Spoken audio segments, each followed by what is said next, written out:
Hard. Okay. Hey. Look who I have here. My very favorite human. I'd say you're in like the top 10 of favorite humans, maybe even the top 5.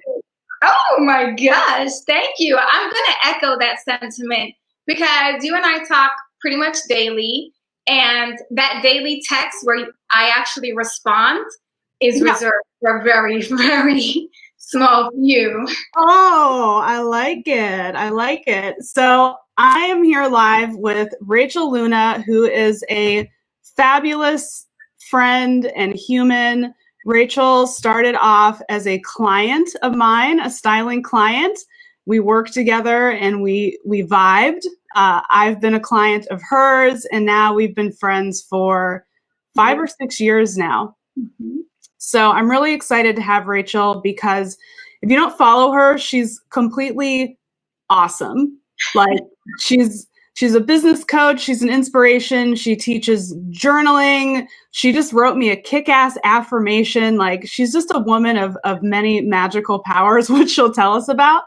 But I wanted to bring Rachel on and really talk about her journey to she's an entrepreneur now, and everyone sees entrepreneurs and fancy people on social media and think that we just busted out of the womb like that. But there is a whole journey for Rachel to get to where she is today, and numerous struggles that she had to go through being a woman of color. Rachel's probably one of the most honest and outspoken people that I know. So I know that we're going to have a really great conversation. So Rachel, let's just start. Tell the people what you do now before we go backwards into your journey. Well, what I do now is interesting because I personally feel that I'm in a season of transition. And this is like the scariest place, right? So if you're just starting out, that part is a little scary. Once you have momentum, I think it's scarier because now people are watching. And then once you've established yourself and people know you for one thing and you want to transition, it's like a whole other wave of scary things. So it's a roller coaster that this beautiful thing of entrepreneurship is. But I am a sales, confidence, and mindset strategist. So I love to help clients, like Lauren said, with the affirmations, with the mindset, helping you feel really not just decent around sales, but helping you love selling. Because what I really want women in particular, men kind of figured this out already, but women in particular need to know that selling is awesome.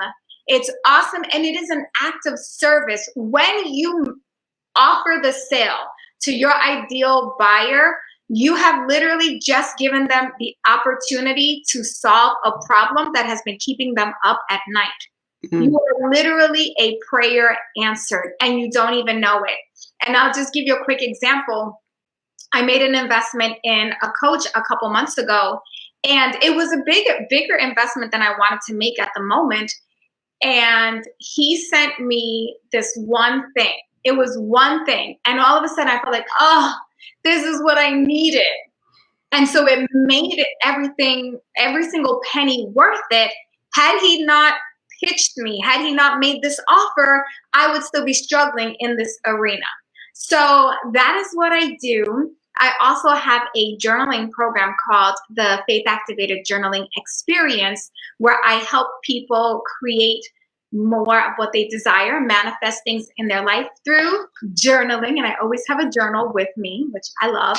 And then, so the transition that I'm in right now is stepping back as this sales coach type person and really just going all in with teaching people how to use their pen as one of their weapons, and coming up with a product line around the planner. So scary. I like that, pen as their weapon. I like that. Yeah. Well, there are two weapons that I believe that we all have that we don't use enough: our pen and our voice. If you use those two things, you would be so not just powerful, but dangerously powerful, right?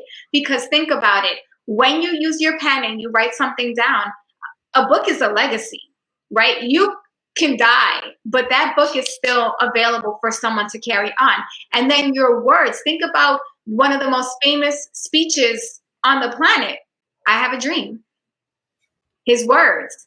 Every year we say that multiple times throughout the year, we are quoting those words. And if you were brave enough, if you had the courage and the confidence to actually use your pen and use your voice, you would change the world.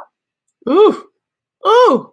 So that is powerful. But I know that when young Rachel Luna was just finding her way, you didn't wake up, one morning and say, this is exactly what I'm going to do. You have gone through many iterations of Rachel Luna. So can you kind of tell us where you started, like way back, pre-social media days, like fabulous entrepreneur days?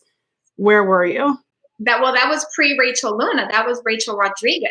Oh. Yeah. So Rachel Luna is my married name. Rachel Rodriguez is my maiden name. And I am a former U.S. Marine. And what put me on the trajectory for where I am now actually happened in 2003. I want to say there was a TV show called Starting Over. And they would pick women to live in this house who were trying to accomplish goals and dreams, and they brought in these life coaches. And I had never heard of what a life coach was, but Rhonda Bryden, I think is her name, and it was one white woman and one black woman were the two coaches. And I thought, man, that's the coolest job ever, because they're cheering these women on, they're helping them make a plan, and then they're like yelling at them to get it done. And I love all of those things. Like, I love planning. I wanted to be a lot of things growing up, but one of the business ideas I had was to do event planning.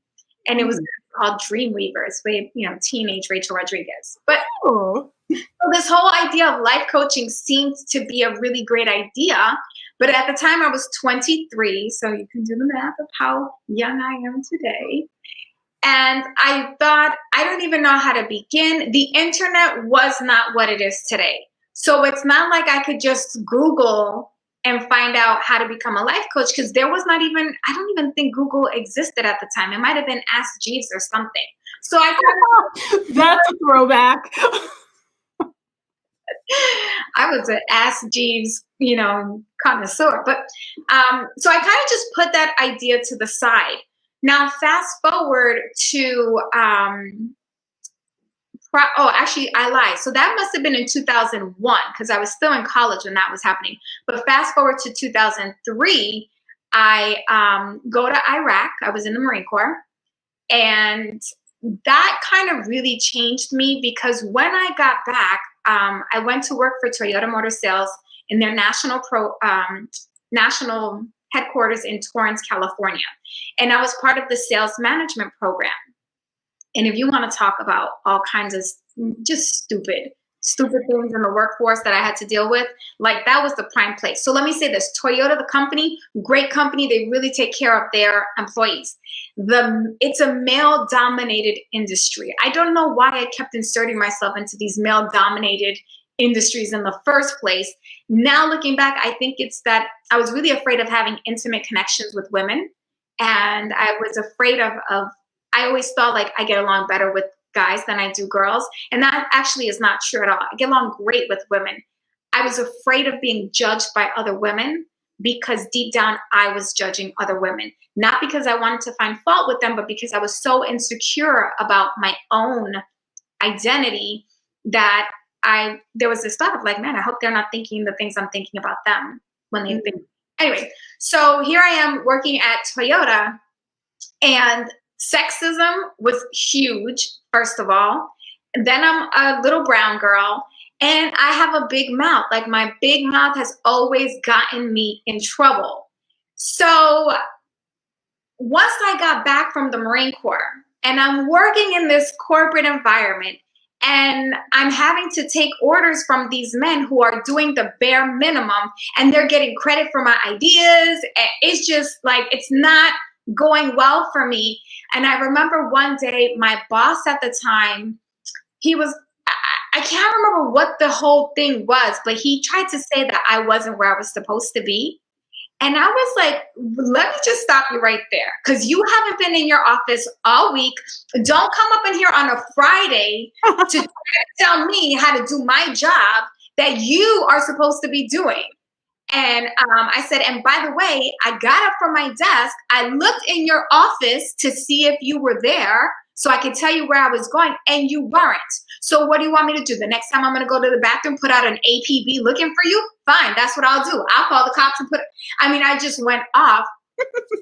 And what ended up happening is, the bigger boss calls me into his office. Now, it was always interesting because the bigger bosses always really they just had an affection for me, but it was the people that I worked for directly that never got along with me. I think it was because I was always calling them out on their BS, right? So the big boss calls me in and he's like, Rachel, you're too abrasive. And I just need you to tone it down. And I went off. I was just like, what do you mean too abrasive? This is a male-dominated industry. You're going to tell me that you can't handle a little 4'11" foot tall woman telling you how it is? This dude is like 6'4". He needs to just, pull it. And I just went off. And that's when I realized, this might not be the best environment for me. Right. So, fast forward to 2005, I quit that job. I decided I'm going to go back in the Marine Corps. I have everything all set, and then they canceled my orders. So I spent 2005 kind of floating along. I worked for Goldman Sachs. Again, another male-dominated industry. Again, a place where if you were a forward thinker, you were not going to get ahead unless you knew how to play the game. Right. And at that time, I did not know how to play the game. Oh, wait, can I just let me just say something about style. Yeah. Back at Toyota. So, Lauren, me and style, we have a love-hate relationship. Yes, yes. I love to look cute, but I'd rather be comfortable. And so one day I went to work and I was wearing everything I wore came from the Limited. So it was technically appropriate. Right. The fit was off. Mm. And I had not really brushed my hair that day. I just kind of and I used to have very long, down to my waist hair. I had just pulled it back kind of haphazardly. And this one woman comes up to me. She goes, what's going on here? I said, what? She goes, you look a little schleppy. Ooh. And I was like, well, I'm wearing clothes from the Limited. So, again, young, not understanding. And she was like, well, you look schleppy and we're making our decisions for who we're placing where in the regions. And you might want to do something about this. Ooh. Right away, I understood what she was saying. So the way it works is after you did your rotation in the call center, they placed you in other parts of the company so that you could get a good job in the region. And I wanted the LA region. So it was like, whoa, hold on. And that right there, from that moment, I realized okay, I always have to be on my A game, even when I don't feel like it. So 2006, I'm back in the Marine Corps and I'm working at the Landstuhl Regional Medical Center in Germany. Now, at this time, we've already gone to war. I've already been to Iraq. I've already realized that I'm never going to be able to work for someone else again. I'm never going to be able to, I'm unemployable. I'm either going to be in the Marine Corps or I'm working for myself. Because in the Marine Corps, I already had rank. So I already had people that I could tell what to do. And I still had people that I reported to, but I had already gained some sort of seniority that I didn't feel like a punk all the time. Right. And in the Marine Corps, everybody's direct and everybody's abrasive. So no problem there. Now in the Marine Corps, that was a whole other ballgame of stupidity that I had to deal with for being a woman.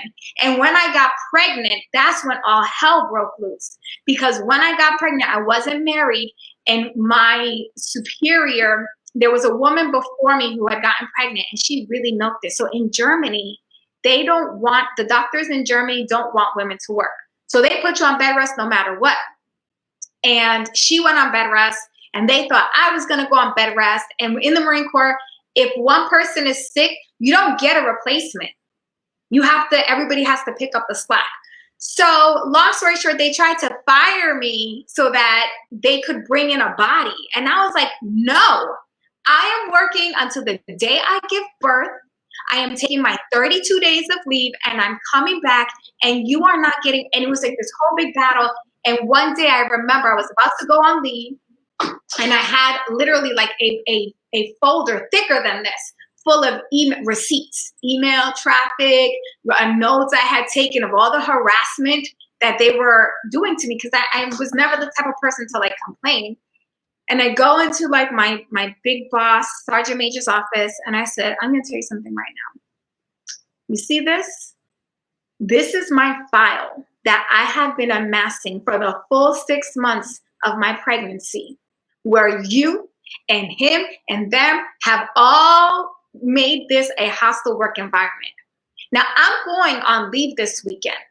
And when I get back on Monday morning, if all this is not fixed, I'm requesting mass, and I'm filing charges on you and on him and because I'm done. Y'all don't know who Staff Sergeant Rodriguez is, but you are about to find out, sir. And you, by the way, that would never be acceptable, just for the record. And I knew that by having that conversation, I was really, really setting myself up for the hammer. But I was so to the point. But don't you know, it worked.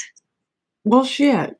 Because I got on the train, I was going to Paris that weekend, and I get a phone call from like my immediate, he was my colleague, but my boss, right? So the same rank, but he was in charge of me.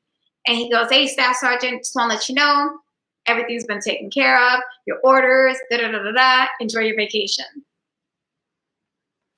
So while I'm there at the hospital, looking at all these Marines and sailors and soldiers, and they're coming back from Afghanistan completely torn to pieces. Like, one of my patients had burned so bad on his face that his skin was literally peeling off.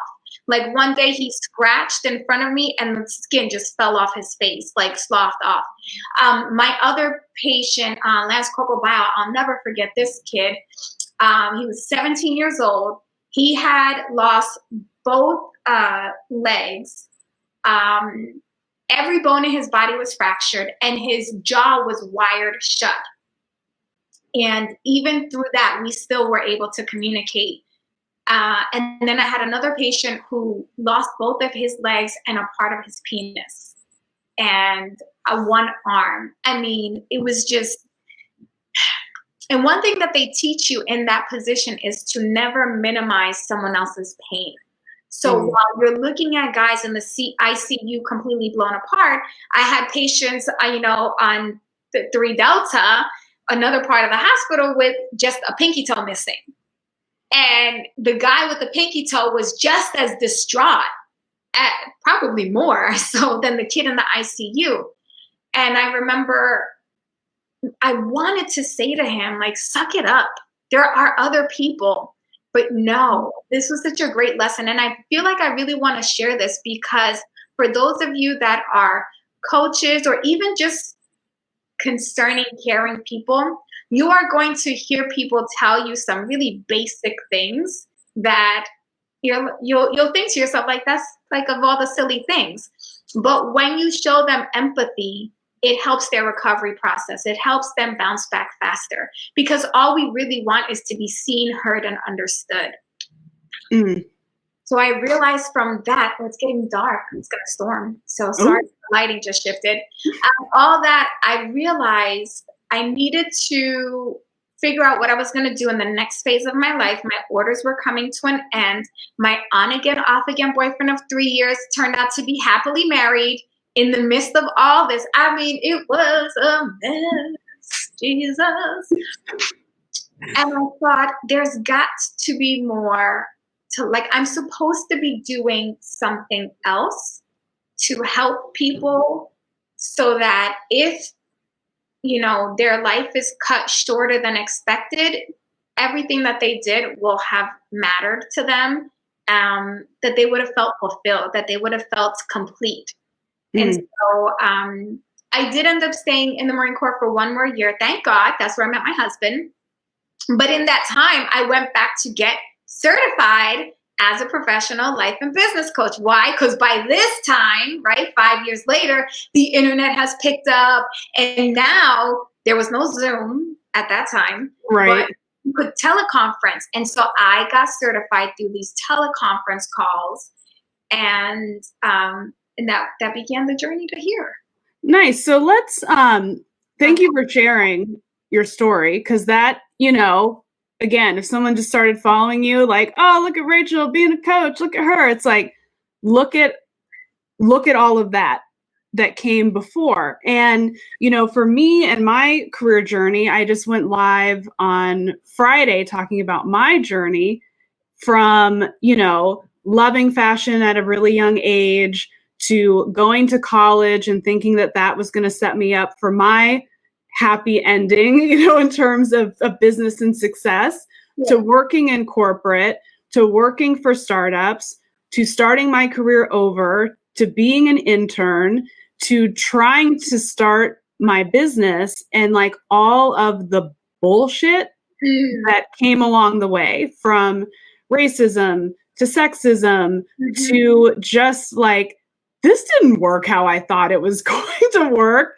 And I noticed that you talked about, like, I was trying to be in these male dominated industries, but, in my experience, one, I don't think there's anything wrong with that if that's your path, and I don't regret anything that I've gone through because I've learned so much from it.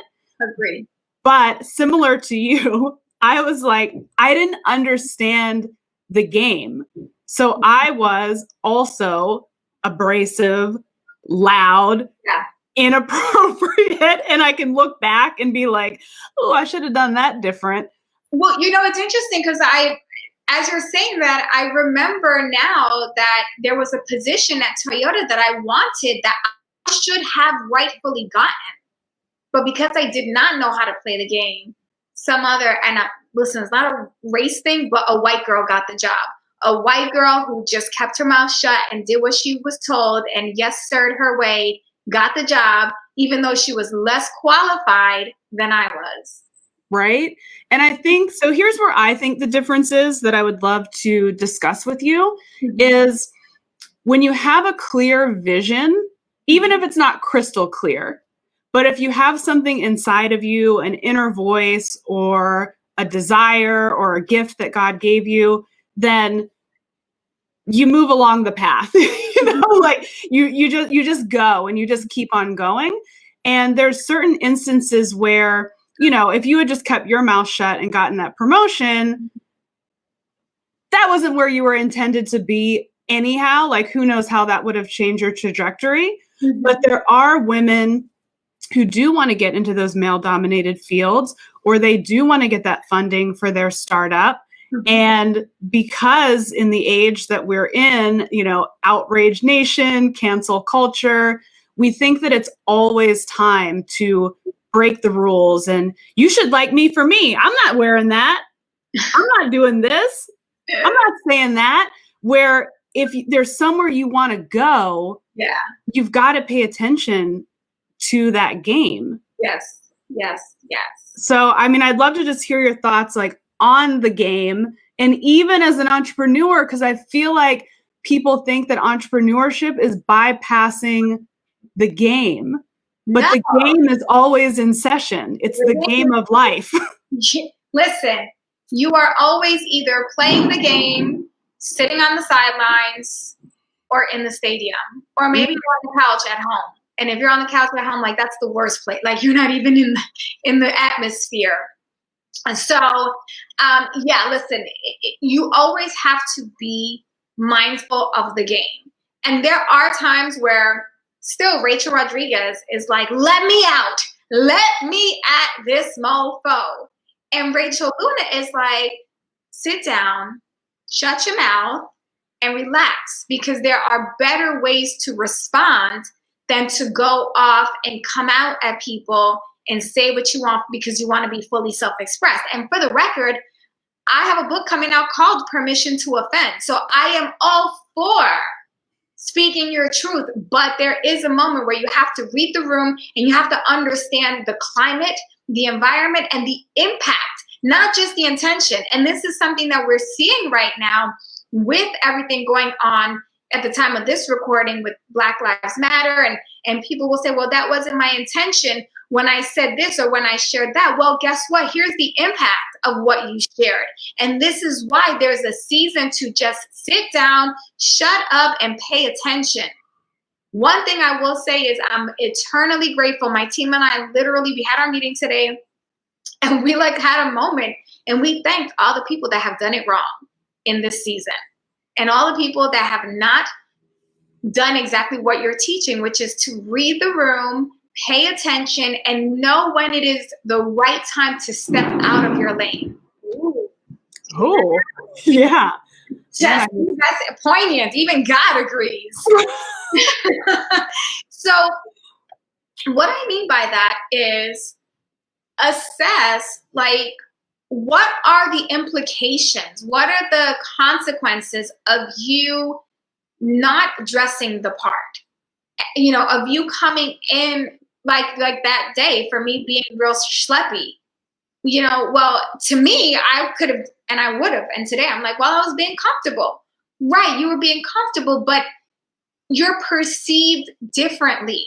It doesn't matter how good you are. If you don't look like you're good, you're going to get discounted. You could be the best. And I'll tell you right now, Lauren and I have spoken about this at length.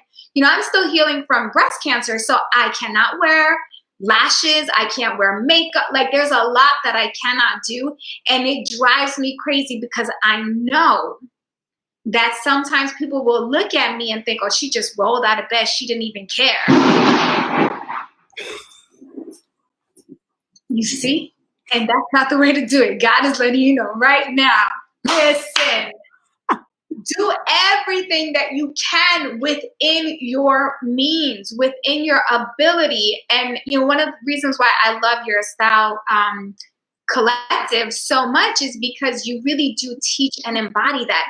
This idea of let's work with what you have and let's add on. And by the way, I'm very upset at myself because I forgot to put my necklace on for a layer piece. And that would have just elevated this whole look right now, just even a little more. I was conscious of it afterwards. I was like, oh.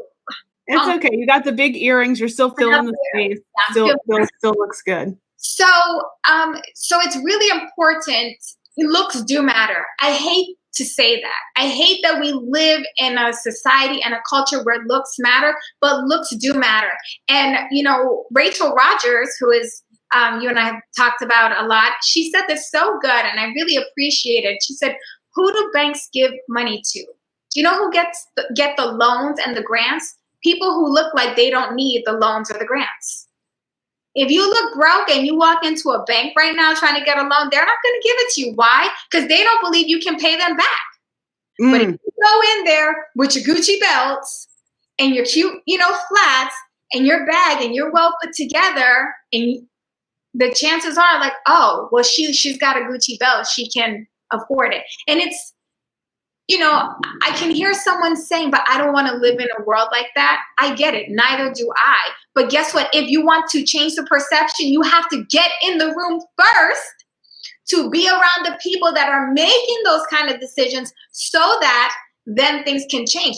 Another example is, as I've been watching this Black Lives Matter movement go down, and by the way, I may say something, very likely that I'm going to say something that offends you or triggers you. If that happens, just ask yourself, why is this bothering me so much? What is coming up for me in my own story and in my experience? And just reflect on it. But I remember I was watching one Black woman express herself. She looked like she rolled out of bed.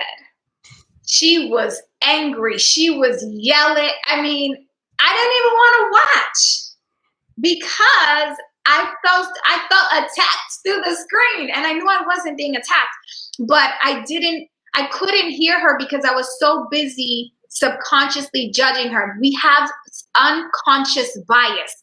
Every single one of us has them. Okay? You don't want to be racist. You don't want to reject someone because of the way that they're dressed, but you do. And this is what I'm saying, like, examine your unconscious bias, because in that moment, I had to stop myself, right? I noticed that I was judging her and I was like, whoa, wait a second. Because I almost turned off. I almost stopped watching. And I was like, no, why do I want to stop watching? This is exactly part of the problem, that people will stop listening because of the unconscious bias. But guess what? The people in the position to make those decisions and changes, they don't even realize that unconscious bias is a real thing. So they need someone who looks the part, who's educated, who's articulate, who will be able to get in the room. Now, by contrast, I saw another Black woman, well put together, very articulate, hair was on point, and no, she didn't have a relaxer, but her natural hair was well cared for.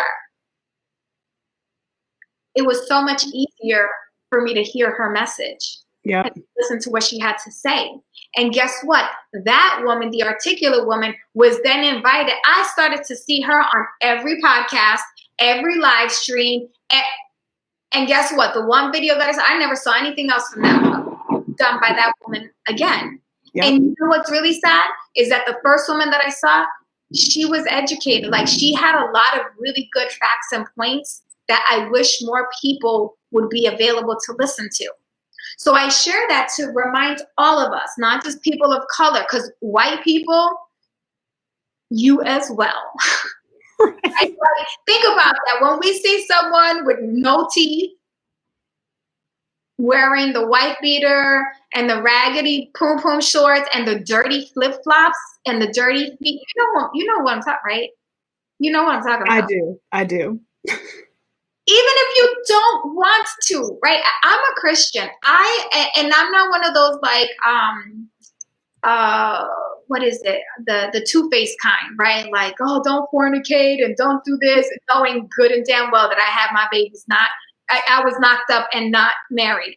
So none of that. Like, I try to really look at people just through the lens of, I love you because God loves you. Let's be friends just because we're brothers and sisters in Christ. So, but even then, when I see someone that doesn't look like me, or when they don't look the part of well put together, or that they take care of themselves, or that they're even clean, I have to remind myself, like, Rachel, show love. You don't know their story. You don't know what they've been through.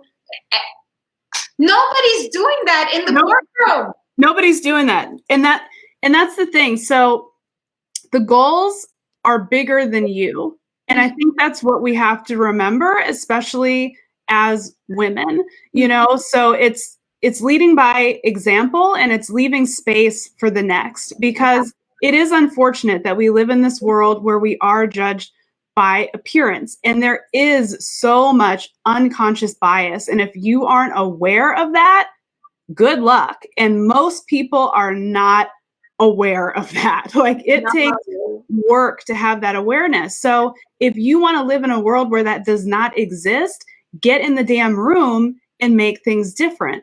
I was thinking about, as I was formulating the Get in the Room challenge, which starts on July 20th, I was thinking about my best friend's mom, which I'm going to see if I can interview her, if I can get her on the social media and interview her. But I watched this woman who is a Black single mom, and based on where we grew up in Fairfax County, like, everyone had these huge houses, and she just had this little modest house.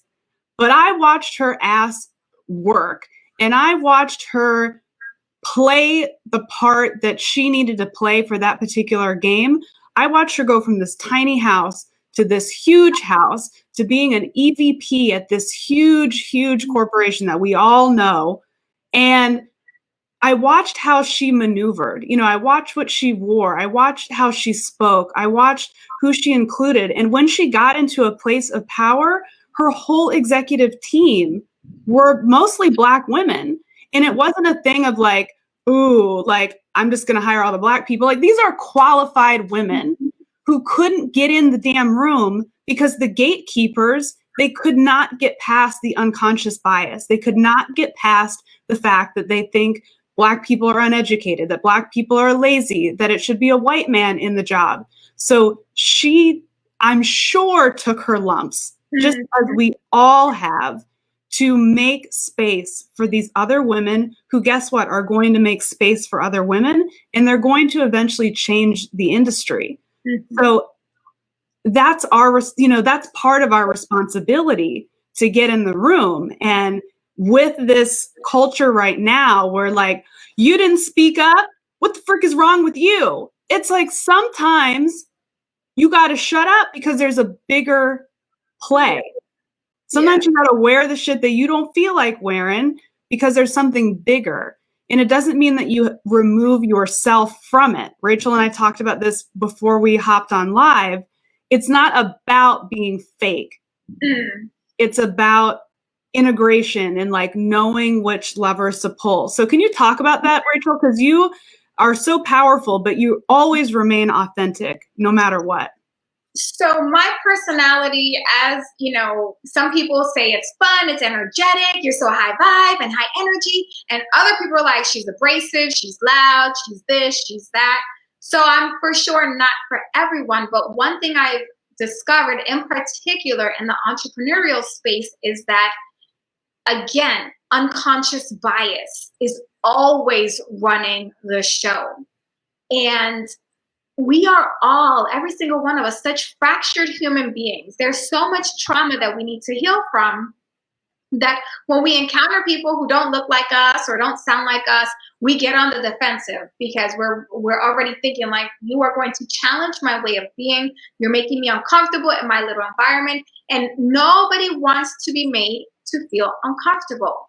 So when I am around other entrepreneurs who are not like me, I am very, very conscious of seeing how they maneuver and mirroring to them how they are. Right? There's that book, How to Win Friends and How to Influence People and Win Friends or something. Yeah. One of the principles is like, mirror back to people how they are.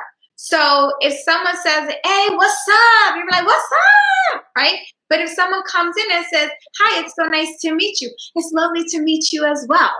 Right? Now, I'm from New York. So for me, it's like, Eva, Puerto Rican and hugs and kisses. But some people don't even want to be touched. So if you imagine, like Howie Mandel does not touch people's hands. I don't know if you've ever seen on the Deal or No Deal. He'll do a pound or he'll do an elbow, but he's a germaphobe.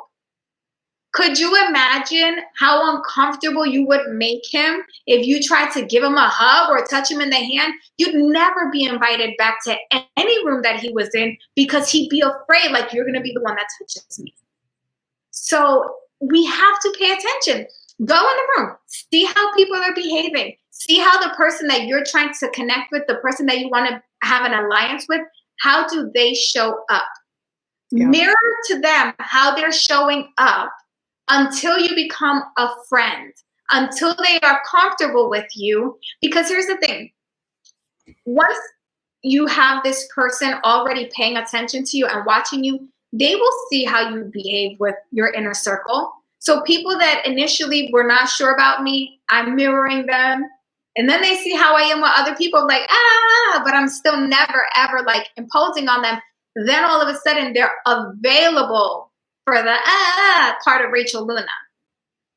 So you have to meet people where they are at so that they can be more receptive, and then you can form these connections. And I think it was like a Lifetime movie where the girl asked, now that you got to the top, how are you going to send the elevator back down to someone else?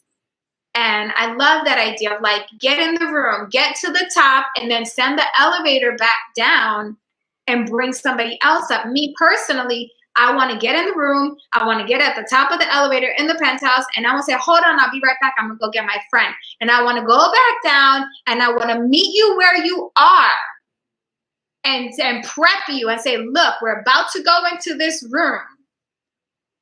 This is what the room is looking like. Behave accordingly. Right? Don't show your ass. Right? So It's so true. I feel like people are triggered when it comes to appearance and like behavioral traits, Mm-hmm. but like it applies everywhere. And like there's so many other places where we just fall in line. Yeah. Like, Even in the grocery store, or like yesterday at Starbucks, I was walking to get in line, and clearly, like if you just looked at the trajectory, like I should have gone in.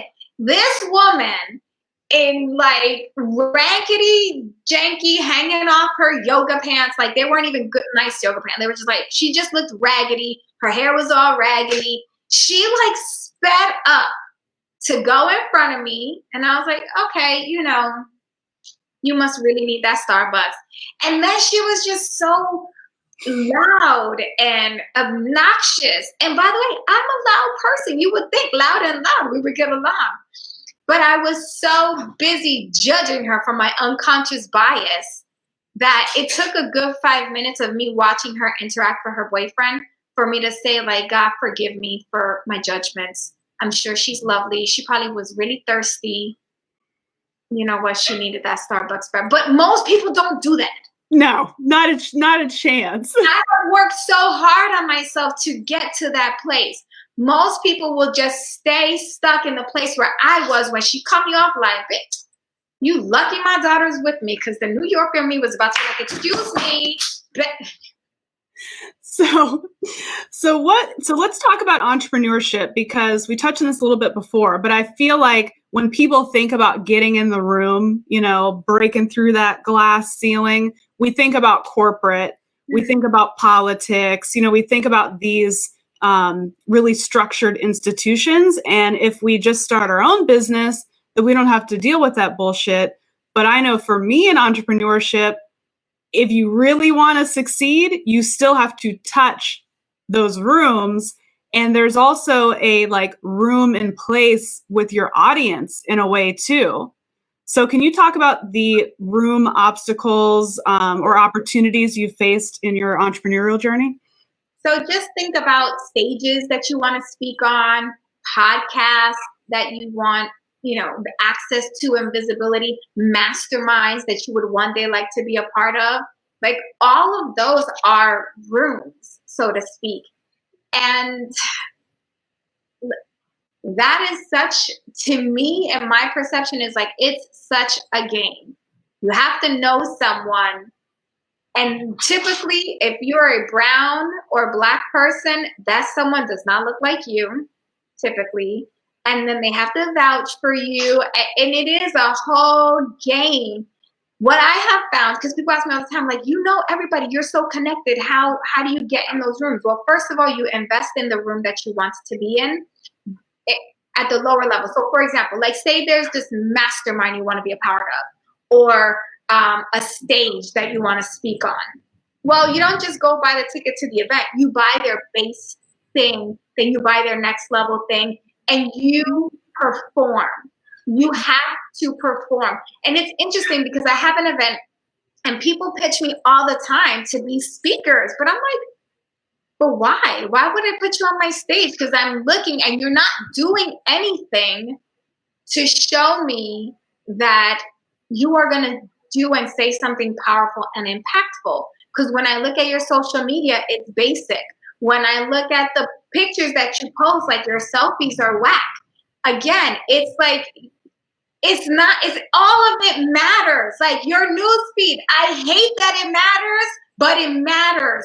Your stories, if you're just basic with your stories, it matters. If you keep showing us your dog, we love Yogi, so that's what I'm talking about. But what I'm talking about, the people that they're just showing you I'm cooking on a barbecue. And it's like, I need to see the impact that you are going to make. So all of it matters. You have to invest in the programs. Like if you want to get close to Lauren, you want to be besties, you hire her, be in her programs, be an apostle for her, be an ambassador, tell other people. That is how you then get noticed as a team player in the entrepreneurial community. If you are the case study, then they were, right? Weren't you the case study? And then you got to be on Amy Porterfield's stage, right? Yep. So you have to do the work. It doesn't matter how good you are. It does not matter how good you think you are. I'm a great coach, Lauren. Yes, she's excellent. Excellent. That is not enough. Me being a great coach will never be enough.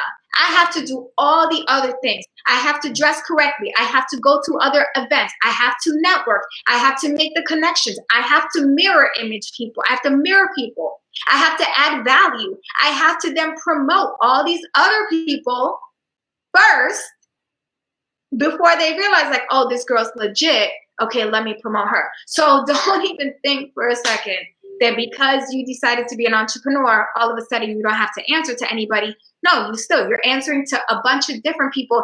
The difference here is that nobody's going to fire you per se. Right. From your own business. But you can fire yourself when you run out of money. You don't get it. Yeah. Or when you get canceled because you didn't listen. Yeah. Right? Like Erin Condren right now. Oh, I feel bad for her. We won't go into it, but Google it. Oh, will do. But I love how you talk about that full integration, and that's really what we're going to cover during the challenge, which starts on July 20th, is identifying the room, identifying your motives for being in the room, assessing the impact that you'll make once you are in that room. Because once you get so clear on that, you can start making different decisions. And I feel like, right before I started preparing for this challenge, Rachel knows, we talk all the time. I had a totally different challenge planned. It was going to be the 4th annual Love Your Body Style Challenge. And I had this moment just between all the shit that we've been going through in 2020 of like, I have to do this. Like, the message was delivered. I have to do this. And it's given me kind of a new mission. And just as Rachel was saying, from the way you dress to how you speak to what's on your feed, because, I love strategy and I love geeking out and learning. This type of post will perform well. I got in this thing where I was like, dude, the room that I want to be in, the women that I want to help, the impact that I want to make, it's not contingent on a pretty feed.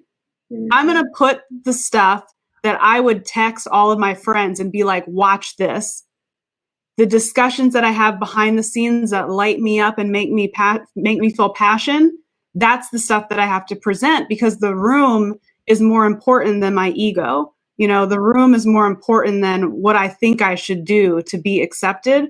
I'm done with that.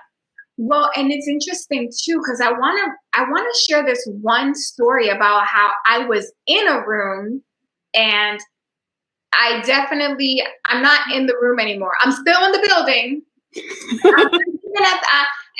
You know what?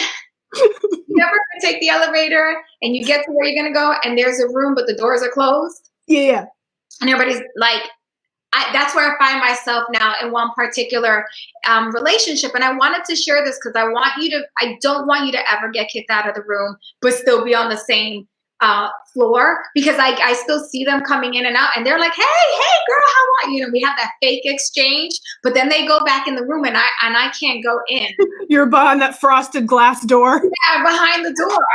And it's because, so I got in the room and I had this like great friendship. And so this person was telling me exactly who they were. I'm not confrontational. I get oh my gosh. And I was telling a story. She was like, oh my gosh, you're so brave. How do you do that? I'm like, I just do. Like, why do you care so much about what other people think? Like, come on. Because again, I want people to live fully self-expressed.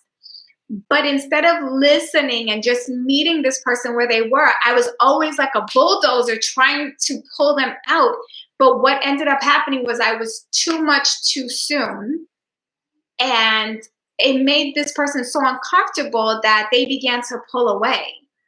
And I didn't realize it until I like really sat back. And I think I heard them in another conversation saying like, and again, repeating what they had already said to me.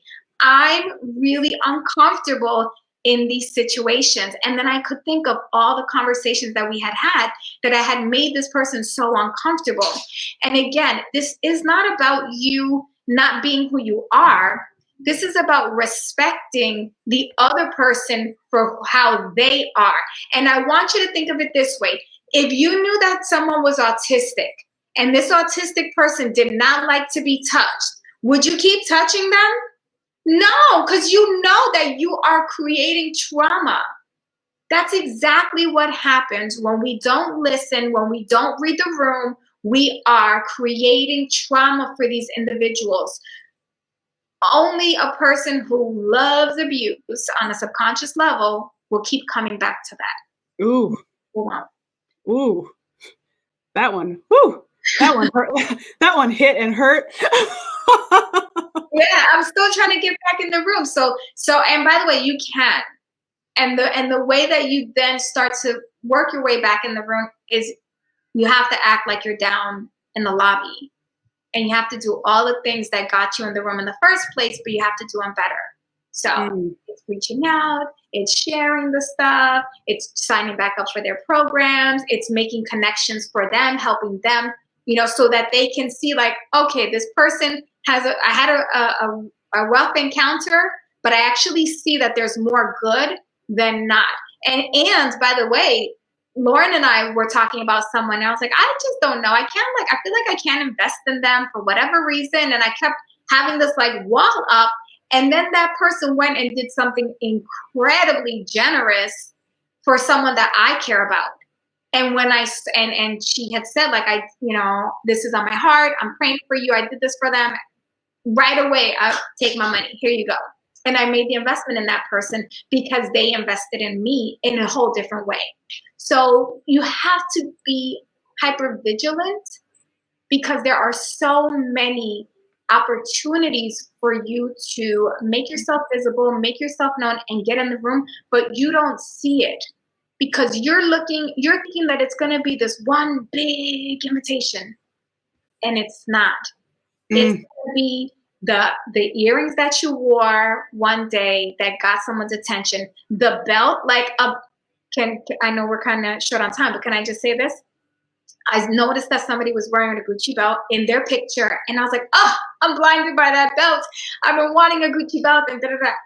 That right there, it's just those little things because she had that Gucci belt. Well, guess what? For my 40th birthday, she sent me a Gucci belt.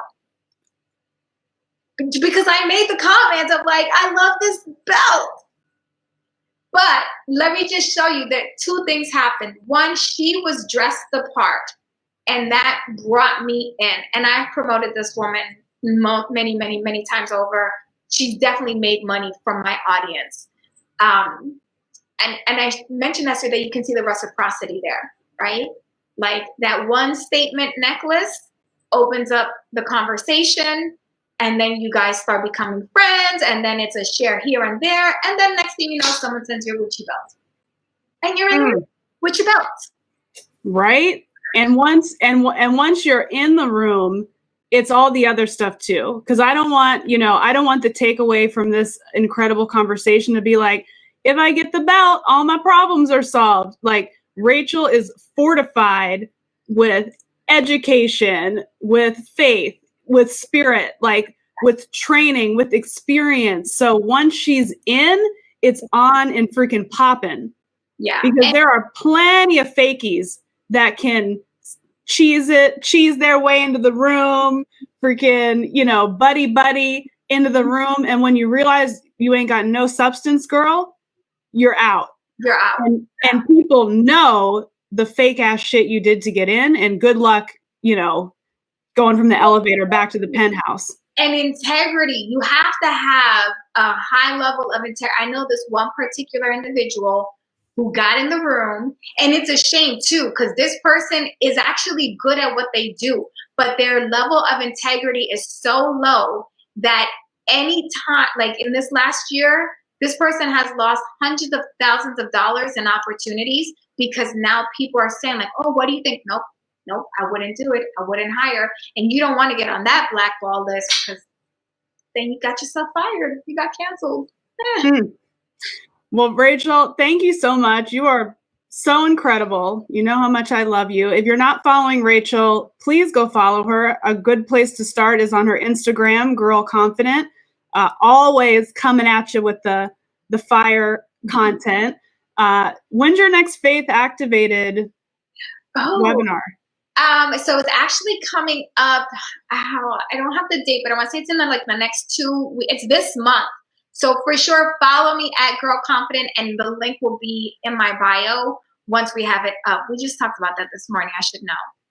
Not a good job. Just follow Rachel, because she's always got the fire, and she's an incredible coach, and her journaling program is incredible. She has helped me move mountains, because I have called her plenty of times with my hair on fire and she has helped me through it.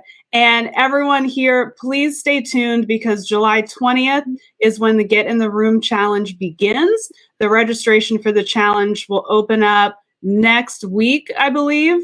I don't even know what day it is, because time is going by so fast, but stay tuned. The Get in the Room challenge is going to be so powerful. And like Rachel said, of bringing people up that elevator, y'all better invite all your girlfriends to be in this challenge, because that's what it's all about. There's not space for one woman, one Black person, one this person.